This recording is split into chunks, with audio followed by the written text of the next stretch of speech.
1948. Sore itu hati Kiai Sulaiman Zuhdi sedang gelisah.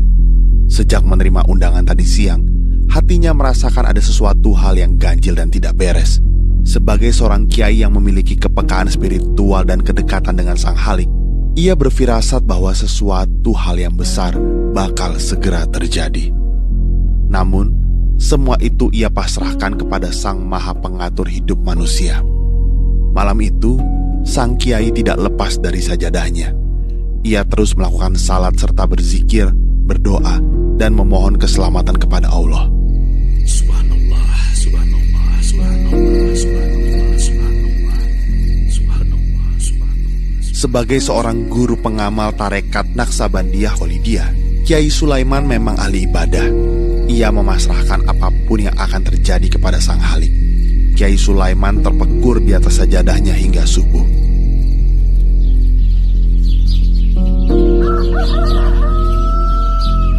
Pagi pun datang. Ibadah yang ia lakukan sepanjang malam itu telah memberinya kekuatan mental dan kesiapan. Ia pun sudah ikhlas dengan apapun yang bakal terjadi dan menimpa dirinya. Bu, Bapak rapat dulu di kabupaten ya. Iya, Pak. Loh, tapi Bapak kenapa murung? Biasa aja kok, Bu. Bu, titip Ayul Umam ya. Usai sarapan yang telah disiapkan istrinya, Kiai Sulaiman bergegas pergi memenuhi undangan rapat di kabupaten. Tak lupa ia titip pesan kepada pembantu yang merawat anaknya, Ayul Umam, baik-baik. Ayul Umam saat itu masih berumur 2 tahun. Begitu sampai di tempat tujuan, ternyata tidak ada kegiatan terapat sama sekali.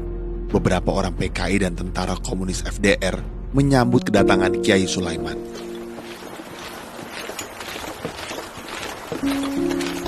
Selamat datang Kiai Sulaiman. Monggo, silakan duduk.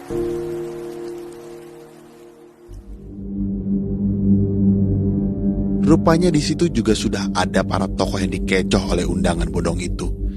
Bersama ratusan tokoh dan para santri dari berbagai daerah lainnya, mereka kemudian digiring ke pabrik gula Gorang Gareng. Mereka dikumpulkan di loji atau gedung di pabrik itu.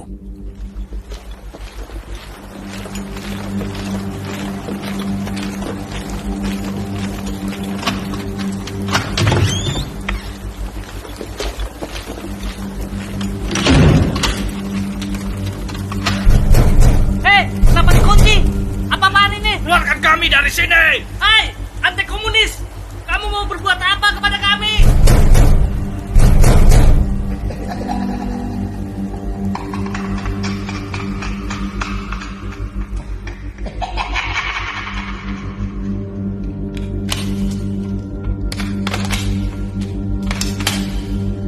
Bodar kalian semua.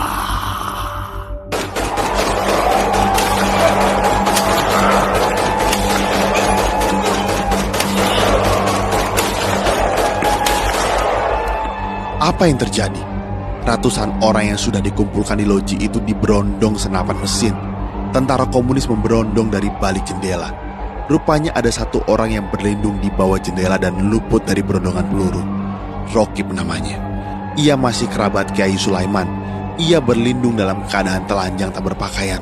Rupanya orang-orang yang ada di situ sebelum dihabisi ditelanjangi terlebih dahulu.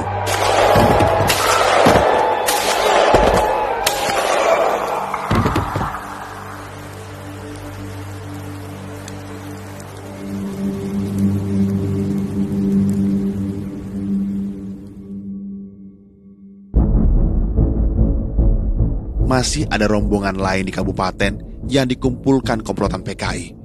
Kiai Sulaiman termasuk yang berada di dalam rombongan tersebut bersama 200 orang lainnya. Mereka tidak dihabisi dalam loji, tetapi dimasukkan dalam gerbong kereta Kertapati. Mereka kemudian dibawa ke desa Sojo.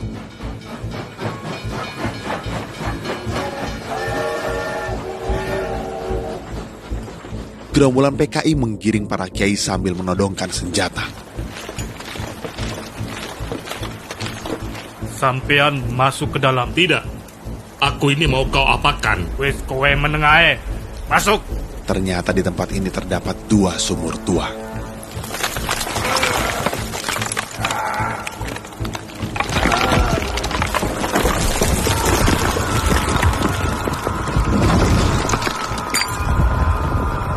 Kiai Sulaiman bersama 200 orang lainnya dikubur hidup-hidup dan dihujani bebatuan dan batu kapur.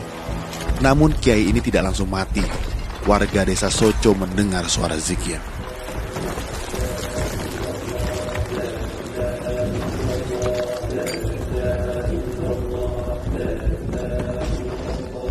Suara zikir menggema berulang-ulang di seantero desa.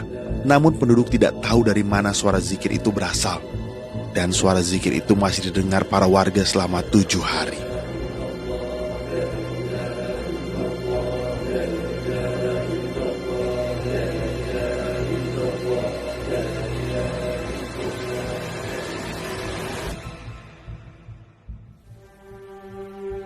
Keluarga besar pesantren di Mojopurno berduka mendengar berita pembantaian itu. Lebih sedih lagi, manakala jasad kiai mereka belum juga ditemukan. Lokasi pembantaian itu memang sangat dirahasiakan oleh PKI. Masyarakat dan para santri sudah putus asa mencari-cari. Allah Maha Besar dan Maha Tahu akan senantiasa memberikan petunjuk dan memberi pertolongan kepada hamba-hambanya dengan cara yang tidak diduga. Lokasi pembantaian itu akhirnya diketahui 100 hari kemudian. Ini gara-gara ada seorang anggota tentara komunis FDR yang melewati desa tiba-tiba kesurupan dan mengigau bahwa ia ikut melakukan pembantaian di Sumur Soco. Aku sing pateni santri nang loji. Aku sing ngubur kiai hidup-hidup yang sumur. Aku sing pateni santri nang loji. Aku sing ngubur kiai hidup-hidup nang sumur. Aku sing ngubur kiai hidup-hidup nang sumur. Anggota PKI yang mengigau ini akhirnya diinterogasi dan menunjukkan di mana lokasi pembantaian itu berada.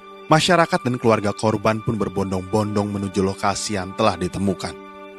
Namun demikian, penggalian belum bisa dilakukan karena pada 19 Desember 1948 atau 3 bulan setelah peristiwa itu, Belanda melakukan aksi kedua yang dikenal dengan agresi kedua. Penggalian Sumur Soco itu baru dilakukan pada awal 1950. Selain Kiai Sulaiman, beberapa kiai dan santri dari pesantren Sabilil Mutakin Takeran termasuk korban di Sumur Soco ini. Jasad para korban telah dipindahkan, sementara Kiai Sulaiman beserta beberapa korban lainnya dikuburkan di Taman Makam Pahlawan Kota Madiun. Di lokasi sumur itu, saat ini berdiri tegak monumen yang bertuliskan tempat mati syahid para pahlawan korban pemberontakan PKI Madiun tahun 1948. Di sebelahnya terdapat marmer bertuliskan daftar nama-nama korban. Tidak jauh dari monumen ini juga terdapat gerbong kereta Kertapati yang dahulu digunakan untuk mengangkut para korban.